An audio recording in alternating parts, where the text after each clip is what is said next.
The people of Wikwemikong are extremely proud of their history. As you drive into the community, there's a sign that reads, "This is Canada's only officially recognized unceded Indian reserve." It all dates back to 1836, when the British designated a large number of islands in Georgian Bay, including Manitoulin Island, as permanent Indian territory. Their hope was that all First Nations people from Upper Canada and beyond would want to move here, and in so doing open up more land elsewhere for white settlement. But when that didn't work out, the British returned with a treaty in 1862 and tried to buy back the island. Wikwemikong's chief wasn't interested. Most people are very optimistic about their future, and that future is tied directly to their past. This is only my second time to the island. It's pretty bad.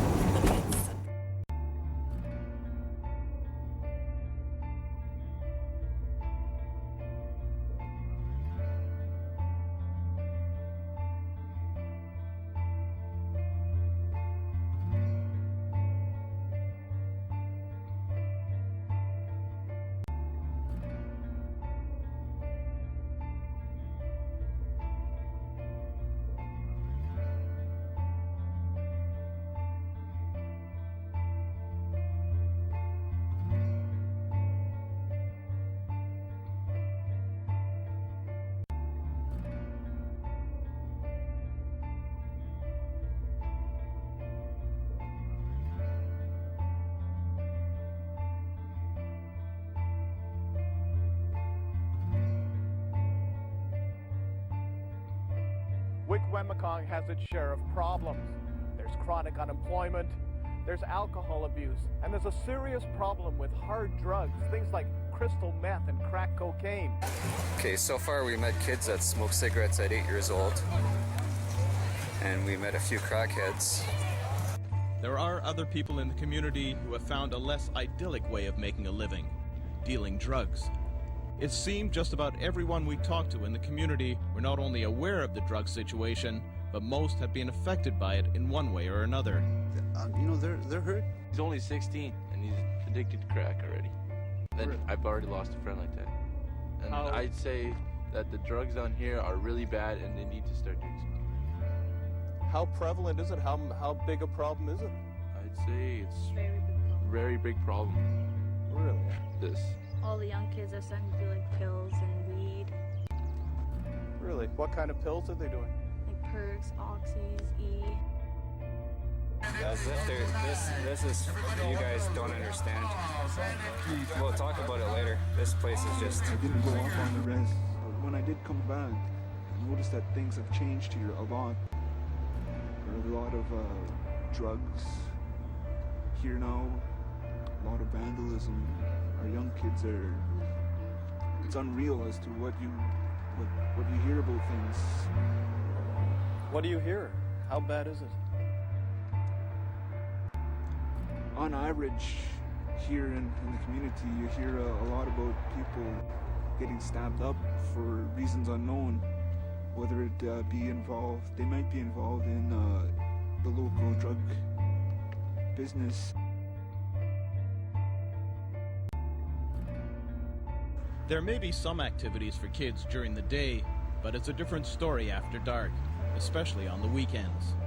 After dark, on a Saturday night, you usually get rows of kids walking around in packs of about 10, 15, 20 kids, and they're all coming out and, you know, they're all partying and whatnot.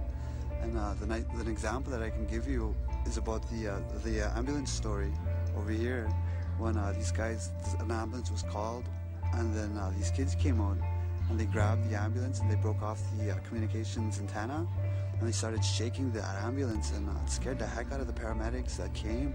So they don't come around here anymore, especially on that street. They won't come around without any police escort or anything like that, because they were terrified.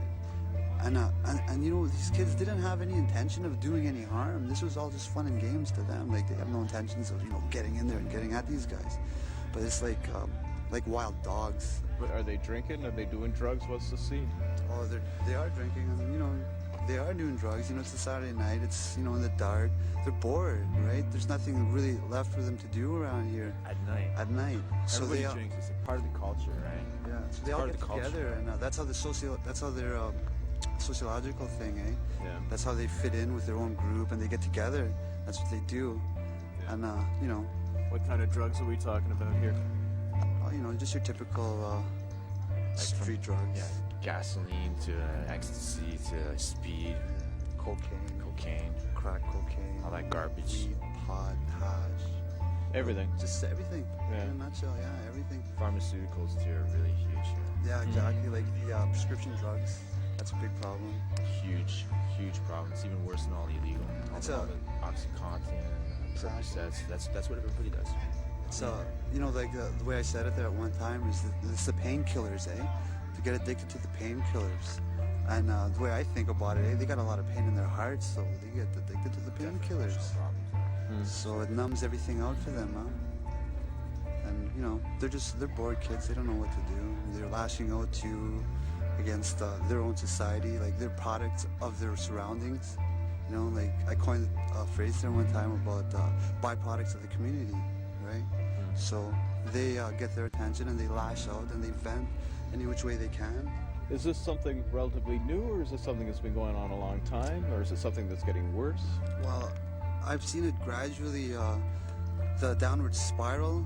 They're behaving in a more harder, you know, like more deeper level, more hardcore. Eh? Do you find it ironic here you have a traditional powwow happening and you see everybody in traditional garb and drumming and chanting, but then on the streets it's a I whole call it that. different Like when I story. was younger and when I was a teenager and getting into that sort of thing, you know, we had our little ways, but I've noticed gradually that every generation is progressively getting worse than the one previous to that.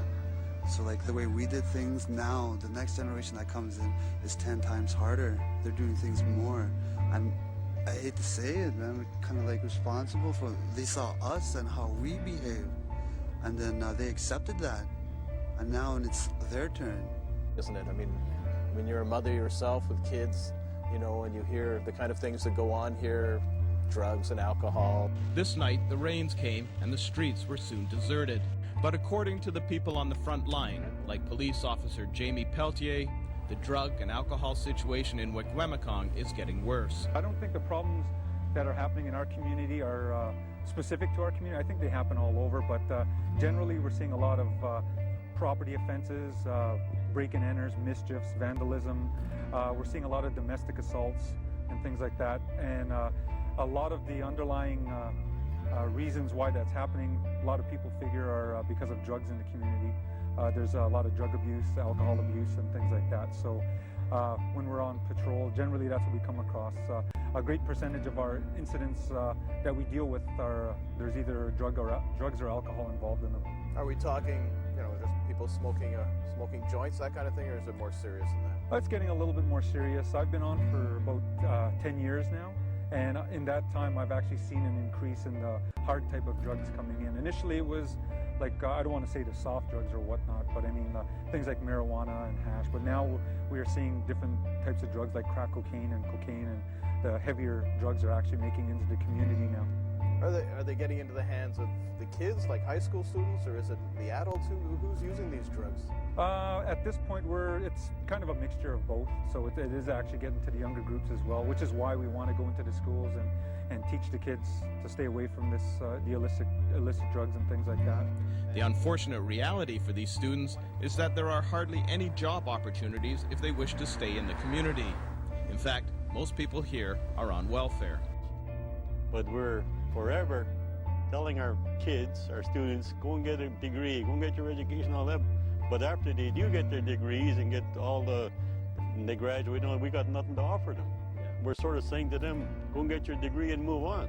So drugs is a quick turnover of easy money. And it's our own people bringing it here to Wikwemikong. For the longest time, it was major denial here. Our people saying it's somebody else, non-band members bringing all the drugs in. But the police, our tribal police, no, it's not other people, non-band members, it's our own people bringing the drugs here. And it's post-secondary students that are bringing drugs here now, that are going to school, say, in North Bay or the Sioux or Sudbury, and they're doing it to sustain their livelihood, to go and get their post-secondary education. And we're talking things like crack cocaine and crystal meth and Percodan and prescription drugs. I mean, we're talking some serious stuff here. It's not like, you know, not to belittle it, but I mean, it's not like they're just smoking pot. This is heavy stuff. This is a very negative video. I don't mean it to be. It's just our experience I'm sharing with you guys.